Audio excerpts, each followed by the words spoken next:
My GF said, "I only see you as a friend now," so I acted like one. No touch, no dates, no priority. I called off our anniversary dinner. Her face told me everything. Found the engagement ring 3 weeks after Scarlett told me she didn't see a future with me. My world didn't just shatter, it revealed a lie so deep, I almost didn't survive it. Let me back up, though, because the night everything changed started so normally, it almost felt scripted. We were sitting on our apartment balcony in Seattle, one of those perfect September evenings where the Cascades felt close enough to touch. I made the mistake every guy apparently makes. I started talking about the future like it was a given. I'd been casually browsing Zillow for weeks, nothing serious, just that thing you do when you're 31 and finally feel like it's time to stop renting. I mentioned this house I saw in Queen and with a backyard big enough for a dog and, maybe one day, a swing set. Scarlett's wineglass paused halfway to her lips, that should have been my first clue. She got this look, not quite panic, but close, like I'd just asked her to solve a calculus problem she hadn't studied for. Then she said we should probably talk inside. The conversation that followed wasn't a fight, which somehow made it worse. Scarlett had clearly been rehearsing this, she'd probably been carrying it around for weeks, maybe months. She laid it out so calmly it felt like a business presentation. She loved me, sure, but not in that way anymore. Not in the way that leads to mortgages and matching holiday cards and someone to split the hospital bills with when you're 70. She didn't want marriage, didn't want kids, or maybe she did, but not with me. Or maybe not ever. She couldn't really say. There was no timeline, no plan, just this vague sense that what we had right now was enough. And why did I need to ruin it by wanting more? The word she kept using was expectations, like I was some demanding boss instead of the guy who'd spent 4 years building a life with her. And she seemed genuinely confused about why I looked like I'd been hit by a truck. She actually said, "I thought you'd appreciate the honesty," like she'd just done me this huge favor by explaining I was basically a placeholder, a comfortable habit. One she wasn't ready to quit, but also wasn't planning to keep forever. I sat there doing math in my head. Not the financial kind, but the life kind. Adding up all the small ways I'd been investing in a future she'd apparently never bought into. The number that kept coming up was 0. That night, I slept on the couch. Not because Scarlett asked me to, but because lying next to someone who just told you they don't love you in the right way feels like volunteering for emotional waterboarding. I stared at the ceiling fan going around and around, thinking about how she'd described us earlier that day to her best friend, Chloe, on a call I'd overheard, living our best life, with this laugh that sounded so genuine I'd actually felt proud. Instagram versus reality, except I'd been dumb enough to think they were the same thing. The next morning, Scarlett found me making coffee and apparently decided one devastating conversation wasn't enough. She added the real kicker, the detail she'd been saving like the worst dessert ever. "I think the spark is just gone," she said, leaning against the counter in my old college t-shirt like we were discussing the weather. "We're more like best friends now, or really good roommates. And that's okay, right? That's real love, the comfortable kind." She seemed so pleased with this analysis. So, sure, she'd figured out some mature truth about relationships that I was too traditional to understand. I just stood there with the coffee pot in my hand, thinking about how she described intimacy as a spark, like it was supposed to flicker and die, and you just accept it.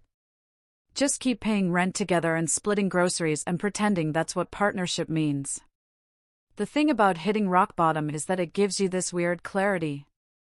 I went to work that day. I'm a project manager at a tech company, the kind of job where you spend half your time in meetings that could have been emails. I couldn't focus on anything except this growing realization that I'd been accepting terms I never agreed to. Scarlett wanted all the benefits of a relationship, the shared apartment, the +1 to weddings, someone to watch Netflix with at night, but none of the commitment, none of the future, none of the actual partnership parts.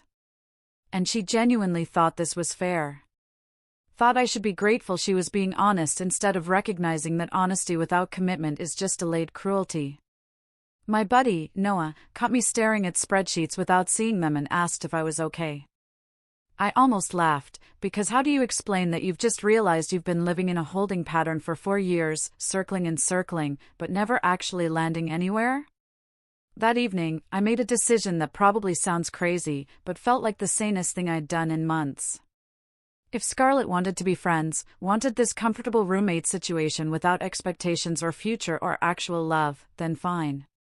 I'd give her exactly that. But the real version, not the version where I kept pretending we were building something. I started with something small but symbolic. I went into Spotify and removed her from my family plan. Then I opened my calendar and found the reservation I'd made weeks ago for our 4-year anniversary at this fancy steakhouse she'd been wanting to try. The kind of place where you need to book months in advance. I cancelled it. No discussion, no announcement, just deleted it like it had never existed.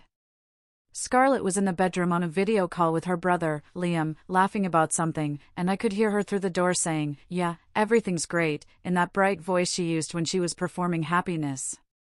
Something in my chest just went quiet and cold and decided it was done. The guest room became my room that night. I moved my clothes over while Scarlett was in the shower. Not dramatically, just efficiently, like I was rearranging office supplies. When she came out and saw my side of the closet empty, she got this confused look, opened her mouth to ask something, then seemed to decide against it. Like maybe she'd already spent her question quota on destroying our relationship and didn't get to be surprised when I actually listened. I set up my laptop on the small desk, plugged in my phone charger, and looked around at the space that had been for guests and storage, and now was apparently where I lived. I felt something I hadn't expected, relief. Not happiness, not yet, but relief. Like I'd been holding my breath underwater for months and someone had finally told me I was allowed to surface. Scarlett knocked on the door around midnight, tentative, and asked if I was coming to bed. I said, "I think friends probably don't share beds," keeping my voice light, almost joking. I watched her face do this complicated thing where she couldn't decide if she was hurt or annoyed or guilty. She settled on annoyed, said, "You're being childish," and went back to our room. Except it wasn't our room anymore, was it? It was her room, and I was just the guy who paid half the rent. And apparently nothing else mattered beyond that. The next morning started my new routine. No good morning text, even though Scarlett was literally one room away. No coffee made for two. I got up, went for a run along the Green River while the city was still waking up. Came back, showered, and left for work without checking if she needed anything or wanted to grab breakfast, or any of the small domestic rituals we'd built over 4 years. Scarlett was standing in the kitchen when I walked through with my gym bag, still in her pajamas, looking lost in her own apartment. She said, "Are you mad at me?" with this tiny voice like she was testing the waters. I stopped, thought about all the things I could say, all the anger I could unload. Instead, I just smiled, not mean, not fake, just neutral. And said, "No, I'm not mad. I'm just adjusting to your vision of what we are." Then I left, and in my rearview mirror, I could see Scarlett standing in the doorway looking after my car with this expression I couldn't quite read. I realized I didn't need to read it anymore, because her feelings had stopped being my responsibility the moment she told me I wasn't her future. The first time Scarlett realized I wasn't joking about the friend treatment was when she asked me to join her and Chloe for drinks downtown, and I said I already had plans, which I did. Happy hour with some guys from work at a sports bar she'd never been to because it wasn't her scene. She got this look like I'd just spoken a foreign language. Actually said, "Since when do you go out without me?" I had to resist the urge to laugh, because since when did friends need permission to have separate social lives? I came home around 10 o'clock, not drunk, but buzzed enough to be honest, and found her sitting on the couch in the dark like she'd been waiting up, which felt ironic considering she was the one who demoted us to roommate status.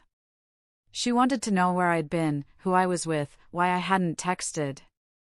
I just shrugged and said friends don't really owe each other minute-by-minute updates. Then I went to my room and closed the door on whatever response she was forming. The real shift happened about a week later when I sat down with my laptop and did something I should have done years ago. I made a spreadsheet. Every shared expense for the past 4 years. Every dinner I'd paid for because I made slightly more. Every vacation where I'd covered the hotel because she was saving for something special. Every time I'd filled her gas tank or bought groceries for both of us or paid the electric bill because she was short that month. The number that came up was $18,473. I stared at it for a long time, thinking about how I justified every single charge as an investment in our future. Except there was no future. There never had been. I'd just been subsidizing her lifestyle while she figured out if she could do better. I printed it out, highlighted the total, and left it on the kitchen counter with a note that said we needed to talk about finances. Scarlett found it the next morning before work, and the explosion was immediate. She called me while I was in a meeting, left 3 voicemails that progressively got more hysterical. By the time I got home, she'd apparently spent the entire day working herself into a rage. She was standing in the kitchen with the spreadsheet crumpled in her hand, mascara smudged like she'd been crying. She started yelling about how I was being petty and cruel and financially abusive, which was such a wild accusation, I actually laughed. She said I'd never mentioned keeping score before, that this was just what couples did, that I was retroactively punishing her for being honest about her feelings. I let her finish, waited until she was out of breath and shaking, and then very calmly explained that I wasn't asking for the money back. I was just establishing new terms going forward, rent split proportionally to income, utilities 50-50, separate groceries, and absolutely no more I've got this moments, because those were partner moves and we weren't partners. The silence that followed was almost worth the $18,000. Scarlett just stared at me like I'd grown a second head, opened her mouth twice without sound coming out, then finally managed to whisper, "You're really doing this?" And I said, yes, I really was. Because friends split things fairly, and I was just following her playbook. She tried a different approach after that, got soft and sad and said she understood I was hurt, but couldn't we just go back to how things were? Couldn't we just be comfortable again without all these rules and boundaries? I told her we'd never been comfortable. I'd been uncomfortable for months and just too stupid to admit it. And what she missed wasn't me. It was the version of me that made her life easier without demanding anything in return. She didn't have a response to that. Just grabbed her keys and left. I heard her car peel out of the parking lot like she was auditioning for Fast and Furious. Things got weird after that in ways I didn't expect. Scarlett started dressing up for no reason, doing her makeup on random Tuesday nights, wearing the black dress she knew I liked, even though we weren't going anywhere. She'd suggest dinner at nice restaurants with this hopeful look. I'd agree, but insist on separate checks, watching her face fall when the waiter brought 2 bills instead of 1. She tried cooking my favorite meal one night, this elaborate pasta thing that took hours. I thanked her politely, ate exactly 1 portion, put my dirty dishes in the dishwasher, and went to my room to read, leaving her sitting at the table with enough leftovers for a week. And this confused expression like the script wasn't going how she'd planned. The thing is, I wasn't trying to be mean. I was just done performing, done pretending that grand gestures meant anything when she'd already told me the relationship was just comfortable friendship with benefits she no longer wanted to provide. The real turning point came when her laptop died. Just completely bricked itself in the middle of her working from home. She came to my room in a panic because she had a presentation in 2 hours and her entire life was on that hard drive. Old me would have immediately offered to buy her a new one. Probably would have already been on Apple's website picking out the best model. But new me just looked up from his book and suggested she check Best Buy's financing options.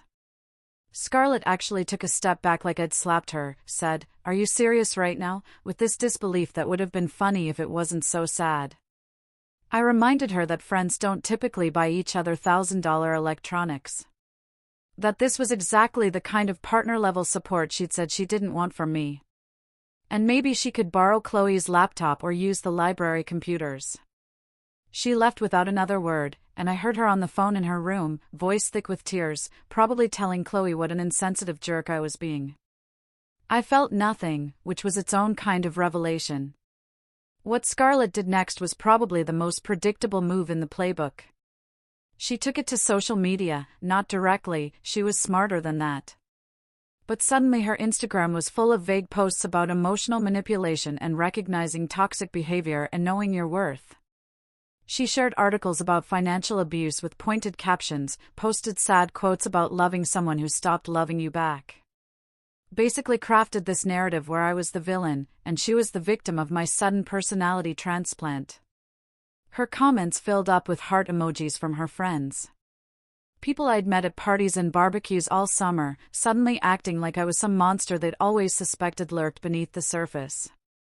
I didn't respond, didn't defend myself, just kept living my life and going to work and hitting the gym. Apparently my silence was more damning than any argument because people started asking questions. The narrative started cracking when Dylan reached out. Dylan was our mutual friend, had known both of us for years, and he sent me a long message basically asking for my side because something about Scarlett's story wasn't adding up. I sent him the screenshots of our original conversation, the one where she'd laid out her vision of our friendship with rent splitting, and I sent him the spreadsheet with a note explaining I was just implementing the boundaries she'd requested.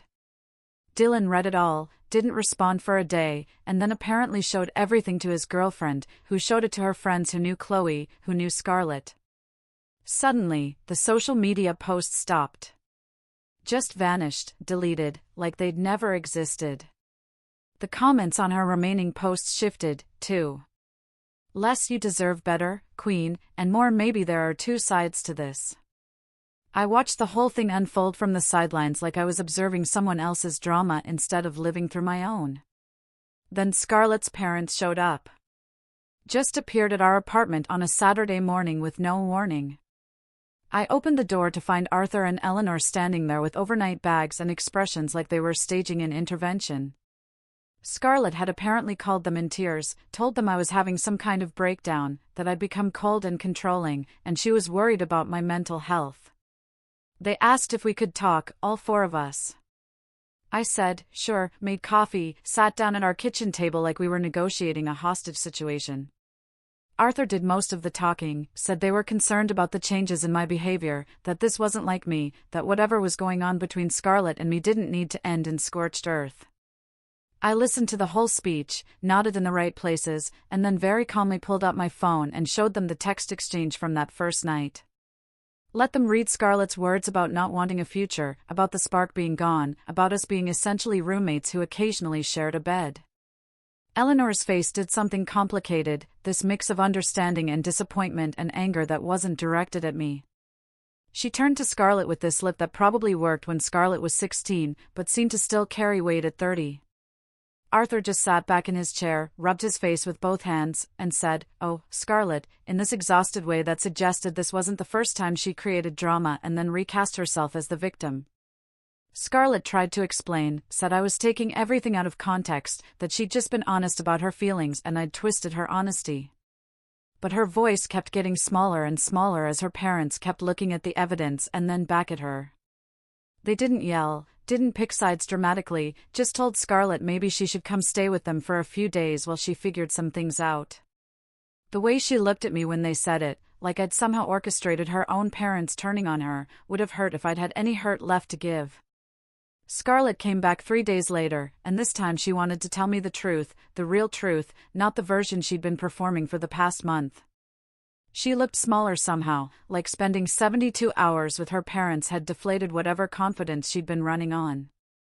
She asked if we could talk without the walls and the distance and the scorekeeping. I said, sure, mostly because I was curious what possible explanation could make any of this make sense. We sat in the living room like strangers on a first date gone wrong. She started by saying she'd been reading these articles, following these relationship blogs written by women who talked about testing your partner's commitment, about making them chase you to prove they really wanted you. The theory was that if a man truly loved you, he'd fight for you even when you pushed him away. That creating distance and uncertainty would make him realize what he had and come back stronger, more committed, ready to propose and prove his devotion. I sat there processing this information, trying to understand that our entire crisis had been manufactured. That she'd taken 4 years of actual relationship and gambled it on some internet stranger's advice about manipulation tactics disguised as empowerment. Scarlett kept talking, explaining how she'd thought I'd gotten too comfortable, how she wanted me to pursue her again like I had in the beginning. How the articles promised that pulling back would make me step up. She'd expected grand gestures, she said, expected me to fight for us, to refuse to accept her friendship speech and instead prove through actions that I was ready for marriage and kids and the whole future she claimed not to want. The proposal was supposed to come from desperation, from me realizing I couldn't live without her, from her manufactured crisis pushing me to finally commit. She actually thought she was being smart, strategic, playing some kind of relationship chess while I was just trying to survive being told I wasn't good enough. The worst part was watching her realize in real time that her strategy hadn't just failed, but it backfired so spectacularly, it couldn't be undone. I asked her what she expected me to do with this information now, whether knowing it was all a test somehow made it better or worse. She didn't have an answer.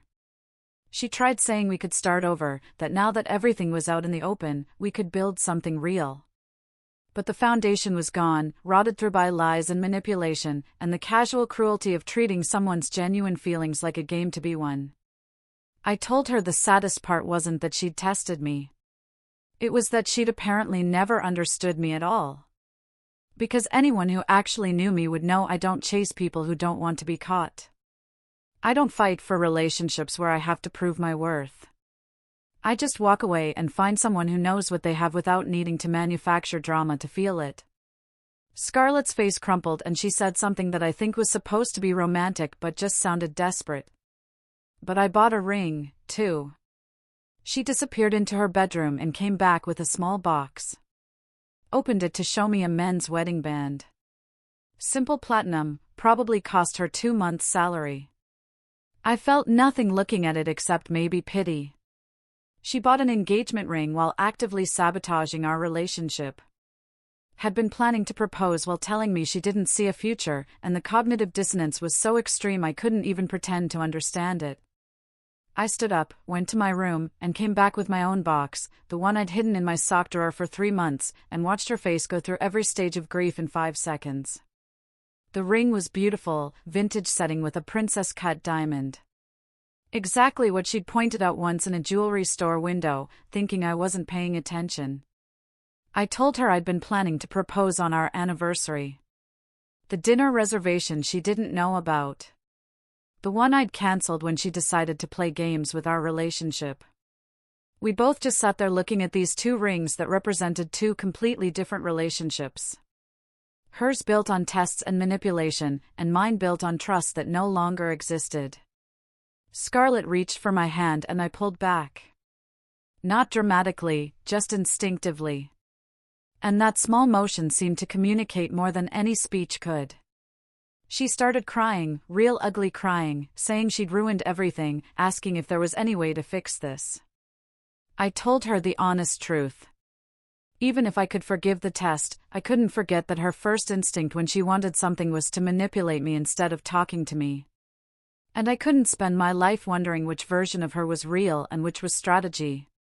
She asked what happened now, and I said probably what should have happened a month ago. We'd finish out the lease. I'd already started looking at places and we'd both move on to people who didn't need to gamble with love to feel like they'd want something. The next few weeks were quiet in that awful way where you're living with someone but existing in parallel universes.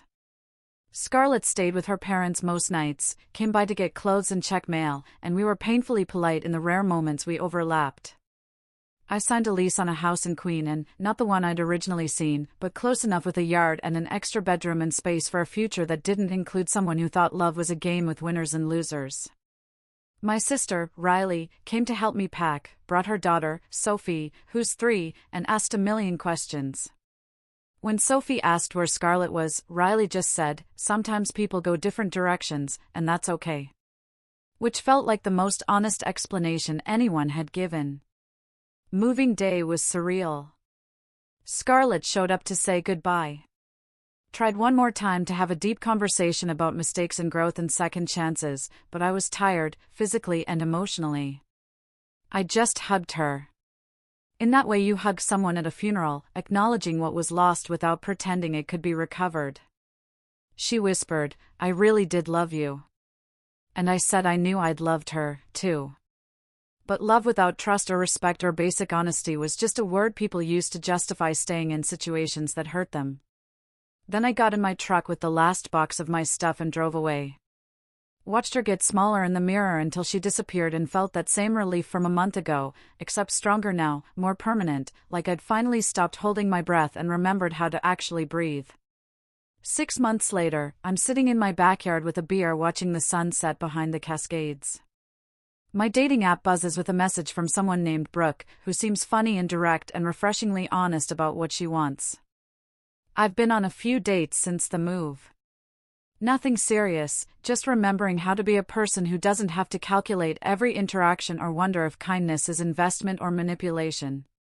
My house has furniture now, actual grown-up furniture I picked up myself, and pictures on the walls, and a garden I'm slowly learning not to kill. Riley brings Sophie over on weekends and we make pancakes and watch cartoons, and I'm teaching her to ride a bike in the driveway. It's not the life I planned 6 months ago, but it's mine, fully mine. Built on decisions I made instead of tests I passed or failed. And some days that feels like the best revenge of all. Not proving Scarlett wrong, but proving to myself I was always worth more than someone else's manufactured crisis could diminish. Do you think I was wrong to walk away?